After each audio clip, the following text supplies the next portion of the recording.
name's Natasha Clark. I'm the political correspondent for The Sun. It's a delight to have you all here today for this Green Alliance event on metro mayors and the impacts that they can have on climate change. Are metro mayors the route to faster UK climate action?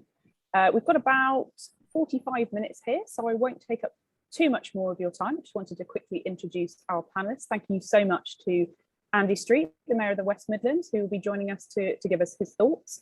I'll also be handing over to Akash Paun, the Senior Fellow at the Institute for Government, for his thoughts, and Philippa Borrowman, a Policy Advisor for Green Alliance, on exactly their thoughts on this topic. I'd love to also be able to take some of your questions afterwards. So if you could please use the chat function during this Zoom event to send over any chat and any questions that you might have. I'm sure I've got a couple to grill, especially Andy, on afterwards. Please do send them over during the event. Also, please happily tweet about the event online. We'd love to hear your thoughts and see them in action. So yes, I think without any further ado, I will then turn over to Andy for his address.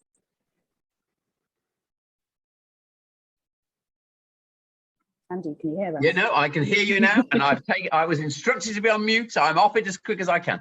Fantastic. So Natasha, thank you very much for bringing us together, and thanks to The Sun for doing this, and of course a big thank you to the Green Alliance as well for bringing this event together. It's incredibly timely because I've been asked to talk a little bit about what roles metro mayors can play in addressing the climate challenge. And you might know, I suspect, as you're all on this webinar, you'll be devotees of this subject. We hosted a big conference here last week. I'll say here because we wished it to be physical. It was, of course, virtual, the UK 100 conference, which brought together local leaders and about 600 delegates, actually, to talk with government ministers and amongst ourselves, of course. And the whole subject was, what role can local leadership play in addressing climate change? And I will, of course, talk about those areas as we go through the little address that I put together. But I also want to pull out one thing at the beginning as well, which gives perhaps a new layer to this debate, which is, yes, we can do this, but also we can do it in a way which is cost effective, and actually that our citizens do see benefit of this. Because I think Natasha has quite rightly prompted us before this, which is, this is all well and good, but it can all be lost in a bit of a sort of talking to yourself in the experts in this area. But actually citizens want to know, what does this mean to me? Is it going to be more expensive, less expensive, and how can you influence that?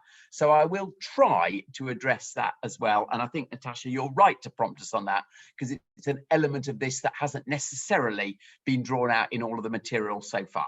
So here goes. So in terms of, is it going to cost us a lot of money? Of course it is. There are lots of estimates as to what the national costs of reaching carbon neutrality by 2050 are.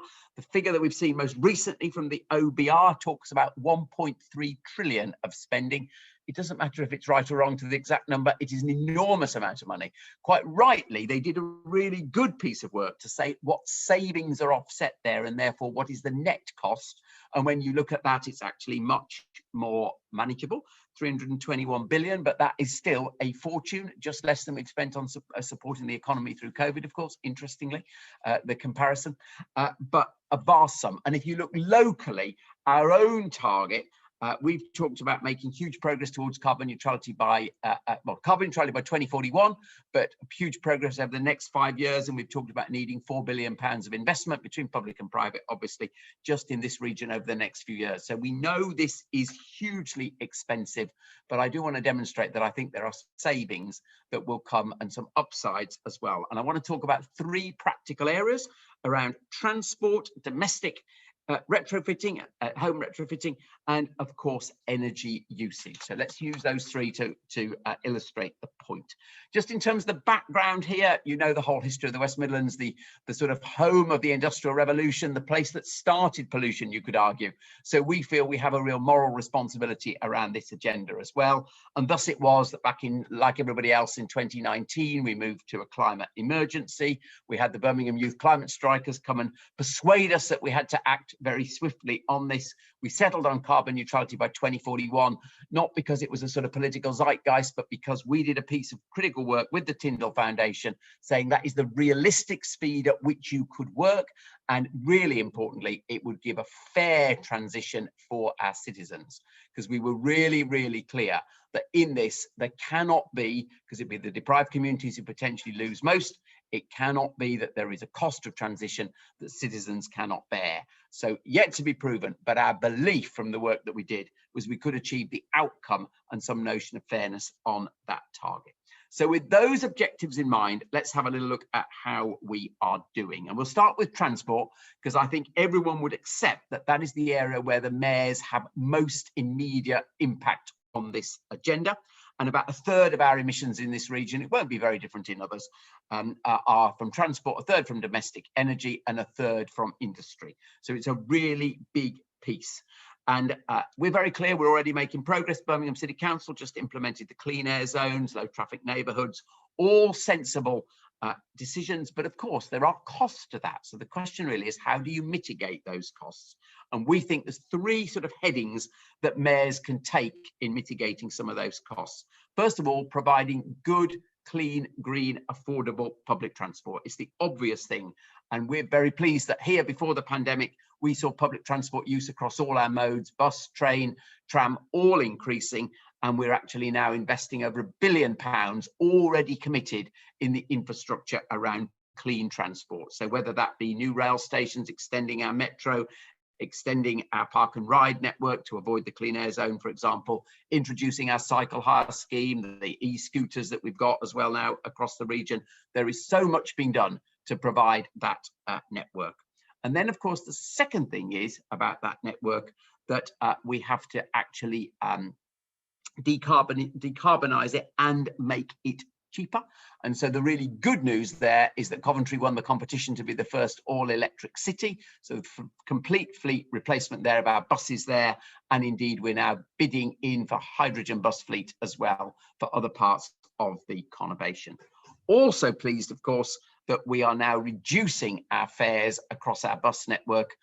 We've now got the lowest fares since 2012 to encourage people on. And then, of course, there's a piece about electric vehicle adoption rather than people choosing to continue with their combustion engine vehicles. And as the home of the automotive industry, we have a critical role to play there. And of course, it takes you to the whole debate about the battery and the gigafactories to actually be the centre of that electric vehicle industry. And you might have seen there was stuff last week with the Prime Minister visiting the battery centre here in Coventry.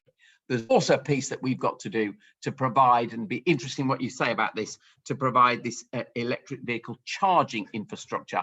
I see it, it should be provided by public and private partnerships, just as other public services are done. And that too is somewhere we can step in, and we have to think about the affordability of that as well. So that's transport. The next area is obviously the whole question of domestic retrofitting. The scale of the challenge is vast. We believe to get to our 2041 challenge, we need to retrofit about 300,000 of our million homes across the West Midlands in the next 5 years. So a vast challenge. And of course, the question is, how is that going to be organised when it's roughly about 8,000 or 9,000 per home, we believe, if you look at a heat pump charge, for example. And the Green Alliance have done really good work on this through their net zero policy tracker, and they've talked about the government needing to spend about 2.3 billion on the retrofitting target. So again, a big cost. But our argument as mayors at the conference last week was we are perfectly positioned, if you look at the work that's been done with local authorities so far, much more effective than the green grant scheme from central government to actually do that at sort of sensible local scale in a neighbourhood, en masse in a neighbourhood, to get the economies of scale, and of course, critically, for citizens, reducing their bills. And we used a retrofit example up in Walsall talked to tenants who benefited from that, and they talked on the media last week about significant reduction in their bills. And that was when I think for some people it became really real. The maths that's been done, again, thanks to the Green Alliance for this, talks about an average saving of £250 a year on energy bills. Add that up across the country, 7.5 billion into the hands of consumers. So there is a model there about doing that. And I'm pleased that we are now doing the whole sort of piece about demonstrators to show what could be done there. And then the third area where I think mayors can really step in, and this is less obvious than the first two, is this whole question of energy use and storage and the economic planning that goes with that. The sort of notion that each region should have its own plan for recovery, people say, yeah, accept that. But I think the next stage of this is energy planning has to be a much bigger part of that than has hitherto been the case. And if you think of the challenges around the decarbonisation of the heating system, for example, you see the challenge around the storage, usage, distribution systems of energy management. And what we've done in the West Midlands, we've set ourselves up a number of what we call energy innovation zones, which are like clusters where companies in this sector will be located to try to work on this new technology. And the great thing for us is we're now seeing clean manufacturing as the fastest growing part of our economy. So there's obviously a really critical point that there's a growth opportunity here. And again, if those energy systems are more, I'd call it more mature, frankly, then clearly there is a reduction in energy bills for all consumers, as well as a green effect as well. And perhaps at the heart of that is the battery technology, where again, as I said earlier, we're leading on that with the Battery Research Centre in Coventry. So lots that is being done on thinking about energy as a driver of the economy and reducing of costs there. So not to overrun my time, Natasha, what I hope I've done by choosing those three areas is really demonstrate what we were trying to say, last week. There is a capability, a commitment, a link with business in the mayoralties now established, where we think we can play those roles as a partner with government. So he's not being critical of the agenda. There's actually remarkable alignment around what needs to be done.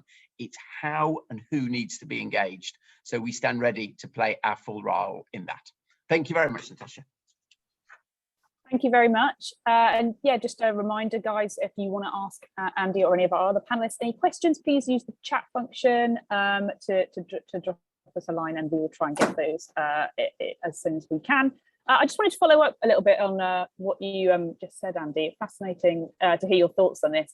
I just wanted to ask, I understand sort of that you're looking, for a little bit more extra powers from Boris Johnson, the government, for driving forward this crucial net zero agenda, which we're obviously, waiting for the details of from the government right now. We're missing a few strategies, I do believe. Would you like to see Boris Johnson hand you and other mayors more powers to do things like help, Brits rip out their boilers, replace them with heat pumps, and other sort of strategies like that? Yes, so the one word answer is yes. It's the bit in the middle that I was talking about. So the retrofitting stuff, yeah, heat pumps, boilers, insulation, double glazing, all of that. We believe that we could coordinate those activities really well on the ground. We're big enough to do it at a relevant scale, but small enough to link it to local communities, basically. So what sort of powers do you think you need specifically? Well, it's actually a lot more about the cash than the powers, actually. So there's two things here. So because obviously the government has set aside considerable sum for this, but currently the green grants were to individuals. It wasn't devolved through to us. So we have put a proposal that we should have that devolved financial power there. And what I've said to Kwasi Kwarteng as the Secretary of State is we'll sign up to a carbon target for our region. And then we will be held accountable for delivering that. And then that can all be added up into a national target, obviously. But in order to achieve that target, we will need some funding stream and some powers. Yes, absolutely. And have you had any indication from the PM or Rishi, obviously, is in charge of the budget still, that you might be given any of that? Is that coming up in the upcoming strategy?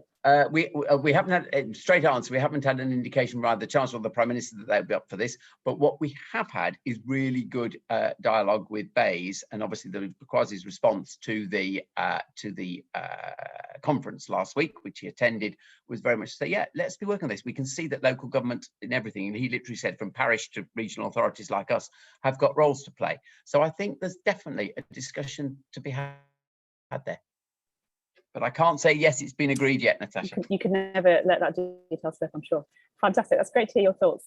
Thanks very much. I think we're going to sort of pause my questions. I've got a few more, but I'll pause them for now to hand over to Akash. I think he's going to give us a few of his thoughts. Yeah, thanks very much, Natasha, and thanks to Green Alliance for the invitation. Really good to be part of this conversation. Yeah, really enjoyed the Mayor's speech just now, and agreed with much of what was said. So I'm just going to make a few quick remarks on the role of mayors and their place in the political landscape more generally. I'm definitely not a climate expert. There's others who can fill that role in the discussion today. But I mean, I certainly think it's clear when you look at the role of mayors, the functions that they play, that mayors are going to play a very important part in reducing carbon emissions over the coming years. Transport and housing, as Andy Street was just discussing, are two of the big areas where metro mayors are central acts, and those are two of the biggest of carbon emissions, as we know, in the places where reductions are going to be needed quite substantially over the coming years. So just taken from that basic perspective, there is obviously going to be an important role for mayors and local government more generally. But the question I suppose I want to address is what is the broader political context in which mayors are now operating, and to what extent then can we expect them to play that leading role that clearly Andy Street would like to be playing, along with several of his counterparts. And I think the challenge in the first instance is simply that the government at Westminster is not naturally pro-devolution by inclination. Certainly when you compare it, for instance, to the David Cameron, George Osborne era government, which of course sort of set up the Metro mayoral model, talked about it being the start of an ongoing rolling devolution revolution. There was a lot of, maybe slightly over the top rhetoric, but a big kind of sense that this might be the start of a real transformation in the distribution of power within England. And I think things are quite different now. It's a much more partial commitment, I think, to taking devolution forward. There is still some residual commitment, certainly, to the agenda. The fact that the Prime Minister, of course, was a big city mayor himself, I think that does help. He talks about having, learned the value of those roles from playing, from having been in that position in London. But broadly speaking, I do think there's a sort of instinctive view within government, to some extent shared at the political and civil service levels, that devolved bodies are either political rivals who have to be kind of competed with and defeated in some sense, or at best can be junior partners that can help to deliver on a centrally set agenda. So I feel that's the kind of big structural constraints for mayors. I mean, also, I think the nature of the devolution deals means that, I think the mayor was kind of noting that in some of his remarks, there's only a limited amount that they can do without the agreement of the centre. The funding they have is generally piecemeal, it comes with strings attached. Powers, even in those nominally devolved areas like transport and planning and so on, are quite circumscribed, subject to centrally set requirements, and also they overlap with things that the central government still directly does. So it's a far cry really from the block grant funding and the broad sphere of autonomy that, say, Scotland, Wales, Northern Ireland have. So I do think the context in some respects is quite challenging, but I don't want to be too pessimistic about it. I think mayors do have some important cards to play. First of all, they are, in terms of carbon reduction specifically, this is an issue where there's cross-party support, there's a government commitment about the end goal. The question is about what's the best way to get to that end goal. So mayors, the challenge for mayors, and I think that's the challenge that Andy Street is clearly trying to address in interventions like this, is to persuade Whitehall that mayors are best placed to help the centre to achieve its own goals, whether on climate or more broadly, whether that's due to their better local knowledge, their ability to coordinate, the convening power and profile that mayors have, the soft power that comes with it, and also, I think, crucially, the ability that they have to help win public consent for some of the big changes, some of the big costly changes, as we've just heard, that will need to be made if the country as a whole is going to meet these quite challenging targets over the next few decades. So I'll leave it there and really look forward to the other comments and the discussion. Thanks. Thanks very much. Yeah, absolutely fascinating to your comments.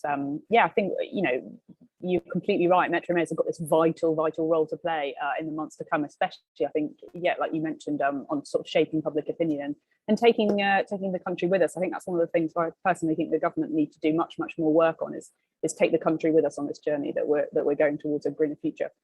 I think we're just going to pass over to Philippa for your thoughts. Is that all right? Yes.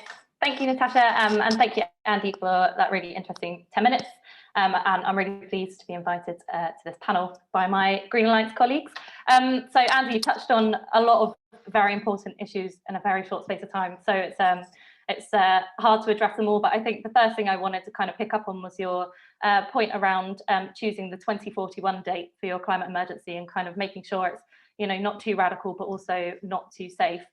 I think that's a really important point to make, particularly to ensure that local communities are brought along in the process.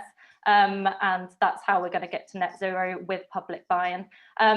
But I wanted to kind of point out that I personally believe that a lot of local authorities and combined authorities are already radical in a lot of the work that they're doing. I think that stuff that's happening in regions and localities across the UK could have really huge impact on emissions if it was rolled out across the country. Some examples, Waltham Forest in London are doing some really great work on active travel. Leeds City Council are targeting retrofitting at their council housing stock. Andy spoke through all of the great stuff that's happening in the West Midlands. We're also seeing some brilliant work underway in Greater Manchester, such as their work on green spaces. And in London, the expansion of the ultra low emission zone is also really exciting to see some cuts in air pollution. So this is the kind of level of ambition that we need to see if we want to reach net zero by 2050. But unfortunately, we're not seeing stuff like this popping up across the country because at the moment, not every local authority has the same support to be able to do this, and there's complete disparity between some of the less resourced authorities and some of the more resourced. So we've got local authorities which are falling behind. They're not going to be able to meet their declared climate emergencies, and they won't be able to contribute to the net zero target in the way that they could be able to if they were properly empowered. So at Green Alliance, we've been calling for a framework to be set between central government and local leaders. And this is an idea that's been supported by a report commissioned for the CCC last year, UK 100 are also supporting this, a lot of other organisations as well. And this framework would involve all relevant government departments. It would create one point of contact for local authorities when addressing net zero. It would map out the funding and in-house capacity gaps, and it would clearly set out which emissions are under their control so that they know what they need to do. And this is really important to make sure that every local authority has the same opportunity to dedicate their time to tackling net zero. And just quickly, I also wanted to pick up on some of the positive benefits that come with decarbonisation, which Andy spoke through. So the gigafactory, which will create jobs, or the cycle hire, which will open up opportunities for people who don't own a bike. So potentially tackling transport poverty. It's really important that local authorities are seen as the best partner in a lot of circumstances, in a lot of sectors, to be able to tackle emissions, because they are able to deliver co-benefits at the same time as decarbonisation policies. They can pull together the public health planning, air quality, housing delivery. All of these different departments can work together to make sure that we're not just tackling carbon emissions, but we're also achieving wider goals as well. I'll stop there, but thank you again. Thanks so much, Philippa. That was great. Lovely to hear everyone's thoughts on this. It's such a fascinating topic. I've got so many questions in my head right now. I just wanted, before I hand over to James, who I think is going to be sharing a few of the questions, thank you so much for popping some in the chat. Please do ping over a few more. I think we've got a little over 15 minutes left, so I think we will turn to questions. I just wondered if I could be cheeky and ask a few before I hand over to Green Alliance, if that's all right. Obviously, think sort of digesting your comments just now has given me some inspiration. I just wanted to come back to you first, Andy, if that's all right. Obviously, yeah, you've talked, about, you've been pretty frank about, that you need government to help out with cash in order to sort of make this plan work. Can I just sort of ask you, what does that look like? Would you like to see a new Green Homes grant scheme put in place? How exactly would your plans work if government were to give you more powers and cash? So I want to link that question to this question that's in the chat.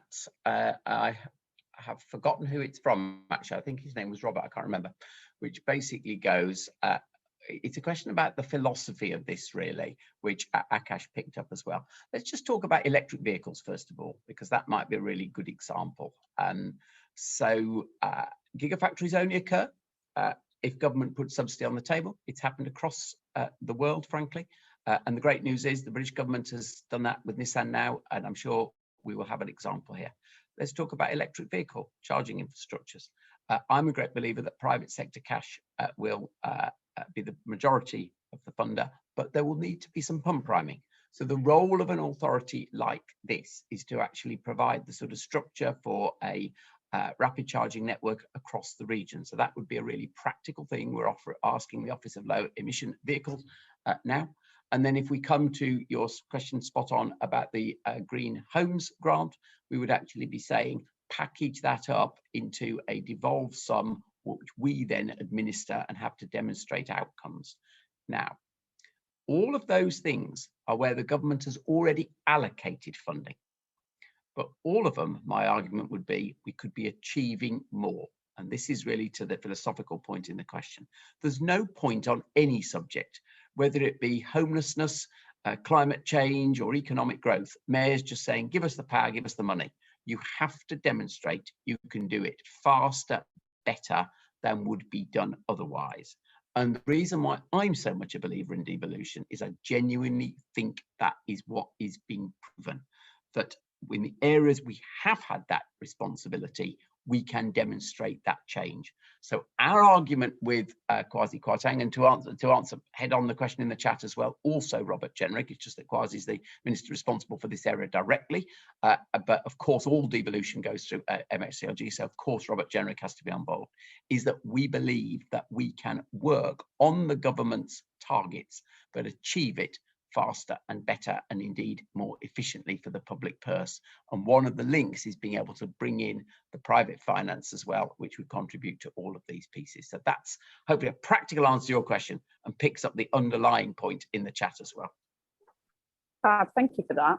Could I just ask one more question about sort of the role of metro mayors? Obviously, we've got metro mayors across the UK, but there are areas which don't, have that sort of system in place. Does that not leave us open and vulnerable to a situation where we might have huge divisions across the country in terms of what grant schemes are available and not? And obviously, I think you touched on this point, Akash, in your speech.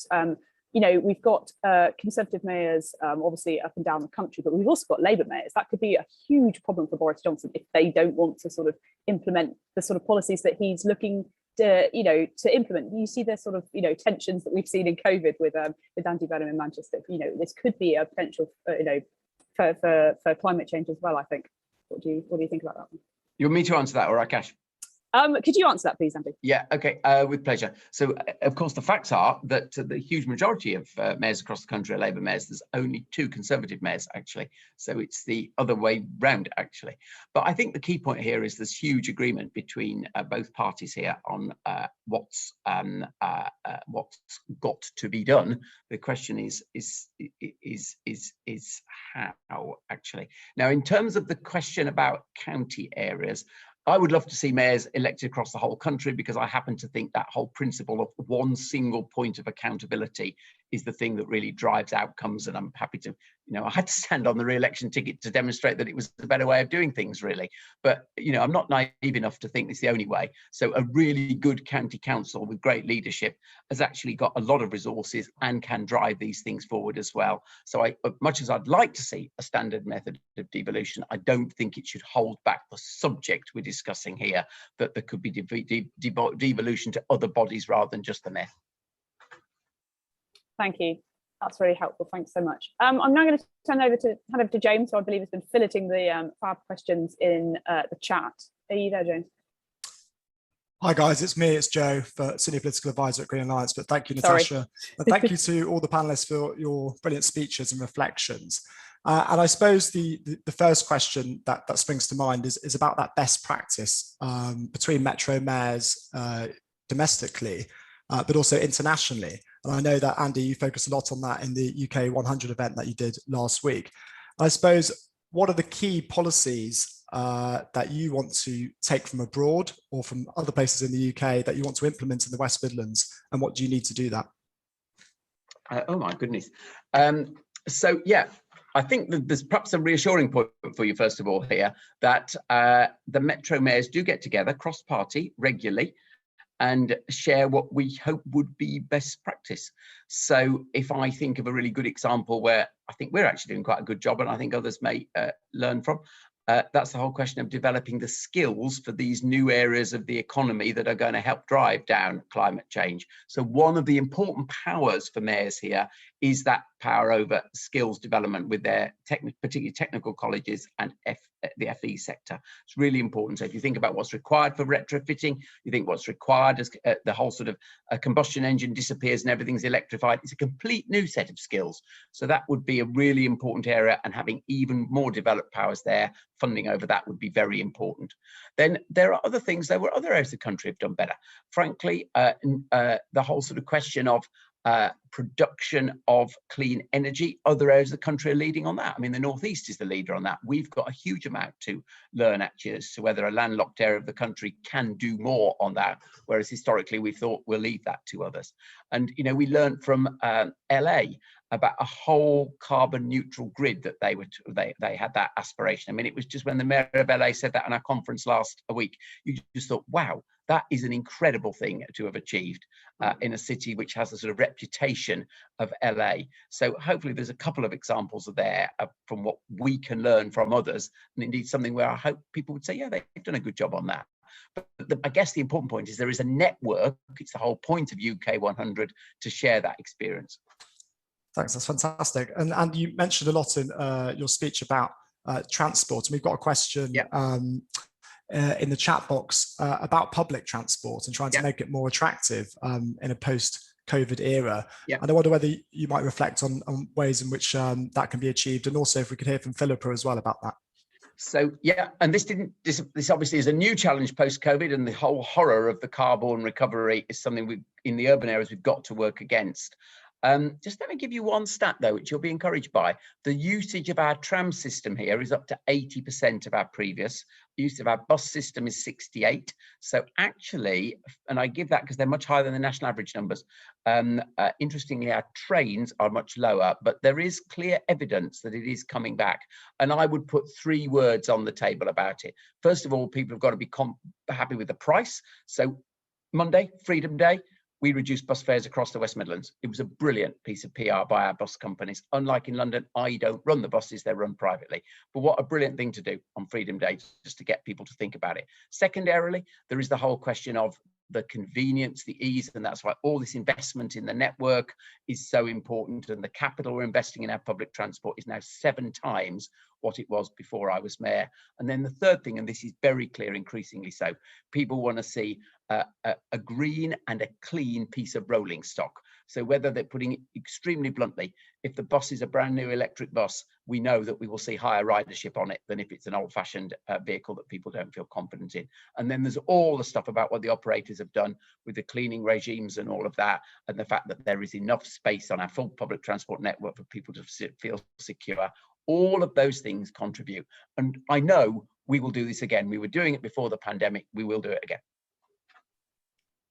And yeah, just to come in, I mean, I'm definitely not an expert on how we increase public transport usage after COVID, but I think in general, to continue to ramp up usage of public transport and active travel, we just need to continue to see the investment that's needed. I think what's also really important is that we have cross-party support in pushing out, you know, more active travel or more public transport wherever possible, because there's obviously, you know, a lot of conflict at the moment over giving up road space to different modes of transport. And this can't be kind of seen as a political issue, because it's really, really critical to ensure that people switch away from car usage. That's the only way we're going to get to net zero, is if we also see a cut in car miles. So I think that's really, really key. Excellent, thank you very much. And Akash, we've got a question in advance from the audience about metro mayors and what we've learned about their powers, responsibilities and influence during the pandemic. I'm particularly thinking of Andy Burnham and his speech that he did about COVID-19 funding. So if you're happy to give some reflections on that. Yeah, sure. I mean, that was probably the highest profile single event involving a metro mayor that we've seen since they were first elected in 2017. And the interesting thing, maybe the irony of it, is that, you know, that was an issue where Andy Burnham and the other mayors didn't really have any direct power or control. It was more a matter of, I am going to, you know, stand up in on this high-profile platform for the city, the region that I represent, and, you know, basically try and persuade the government to change its mind and criticize it for what it's doing as far as lockdown restrictions and economic support for business are concerned. So yeah, I mean, what did that tell us then about the role of mayors on that kind of issue? I think it illustrated some of the points I was making before, that a lot of the effectiveness that they've been able to demonstrate over the past few years has, but a lot, but not all, but a lot has come from their profile, their soft power, their ability to influence and persuade, rather than the levers that they are, you know, legally able to control. And I mean, certainly in terms of pandemic response, they did play an important role in sort of convening or coordinating local responses and supporting local business and so on. But when it came to those big decisions about lockdown rules and so on, those calls were made in Westminster as far as England were concerned. And obviously, to go back to another point I made before, we have a far more extensive form of devolution to the other nations. And that's why, you know, as far as lockdowns were concerned, Scotland, Wales and Northern Ireland could to some extent go their own way. Thanks, Akash. We've had a lot of questions and thoughts in the chat box about heat pumps and energy efficiency schemes. And I was just wondering whether, as part of the upcoming heat and building strategy, Andy, whether you've been consulted about that as a Metro Mayor and your role in delivering a scheme like that. You'll probably chuckle at this. I can't say I personally have been involved in the finer detail of the consultation, but I can reassure you that the team has. So, you know, that's again a way what Akash said was absolutely accurate about responsibilities. It's about influencing convening in this role as much as anything else, and it's a good example where we can. But there's the previous thing in the chat was about actually being specific about this green grant stuff. Our argument is that we will use that cash better if it was devolved, and that would then be about more heat pumps, double glazing, everything else being done. So that's where it really comes. That is very practically what we want to do in our sort of demonstrator neighborhoods, to prove the point that if you do it en masse in a small neighborhood, you will get the economies of scale, you will make savings for citizens. Thank you. And we've got a question from Sophia Parente here, saying, what action should combined authority mayors take to curb emissions from food production and consumption? Now, obviously, during COVID-19, one of the biggest things was just making sure people got food, out to communities. So, Andy, first of all, from you, and then if others would like to add their reflections, have you looked at food production and emissions from food and trying to cut those as part of your climate change targets locally? Well, it's interesting, actually, because I said at the beginning there were three big sources of emissions, and we've talked a lot about transport, and we've talked a lot about domestic, because perhaps we immediately understand those. But the third actually is industry, and obviously in an area like the West Midlands, that's particularly important. I'm sure if we did this study for East Anglia, it wouldn't be the same. So yeah, we do feel we have two responsibilities in this area. The first is making the industry more energy efficient itself. And actually food manufacturing is very energy intensive. So actually we have the Black Country is one of the national pilot areas here to work on with our existing industrial base to decarbonize that. So that's looking at how energy is produced on site, is not wasted on site, is recycled, all of those issues. So we've got a national pilot on that. And the second issue, which we're trying to work on, is the whole circular economy piece. So it's thinking about the product, and is that properly, and you might say we can't do this with food, but a lot of manufacturing you can. Is it properly recyclable? Are we reducing waste in that respect? So yeah, there is a lot of work on the efficiency of industry as well. And again, I think that's something where the local coordination is a very practical action. It's interesting, government have accepted that. So they've got 6 pilot areas around the country around this energy efficiency of industry. Thanks, Andy. That's an extremely interesting answer. I think I'm going to hand back now to Natasha for any final reflections or questions before we wrap up. But thank you all for your very interesting answers. Thank you, Joe. Thank you so much. It's been a fab discussion, and we've really got into some meaty details, I think, about net zero and the role, obviously the crucial role that metro mayors are going to play in this in the coming weeks, months, years. It's going to be a long haul, probably long after you leave office, Andy. Probably that is certain, I think, Natasha. I'm sure. But yes, can I just possibly trouble all of you, all of the panelists, for just a quick reflection, just your summarising thoughts on, a yes/no answer. Do metro mayors have a crucial role, and what is that? A couple of sentences on what that you think that one thing is. Andy, do you want to start? Well, I'm biased, aren't I? So I'm bound to say yes, and I think we've given lots of evidence of it. But I'll put one other thing on the table for you that we haven't talked much about.